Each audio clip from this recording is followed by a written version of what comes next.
কৃষকরা নাকি চাষের কাজ বন্ধ করে দেবে, পৃথিবীর অক্ষ পরিবর্তন হবে, এরপর শুরু হবে ভূমিকম্প, আকাশে দুটি সূর্যের ছাপ থাকবে, একটি স্বর্গীয় বস্তু হবে যা বঙ্গোপসাগরে পড়বে এবং উড়িষ্যা নিমজ্জিত হবে বলে আশা করা হচ্ছে।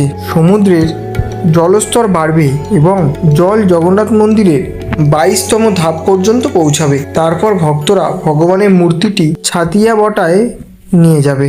গ্রহে ঘটতে থাকা প্রাকৃতিক দুর্যোগের জন্য দায়ী 7 দিনের অন্ধকারের সময়কাল পৃথিবীকে আবৃত করার জন্য ভবিষ্যৎবাণী করা হয়েছে। জল্পনা অনুমান করে এই যে ইভেন্টটি 22 থেকে 29 সালের মধ্যে কোনো এক সময় ঘটবে, অর্থাৎ এই যে ভবিষ্যৎবাণীটি এটি 2022 থেকে 2029 সালের কোনো এক সময় ঘটবে। শনি কুম্ভ রাশিতে প্রবেশ করলে তৃতীয় বিশ্বযুদ্ধ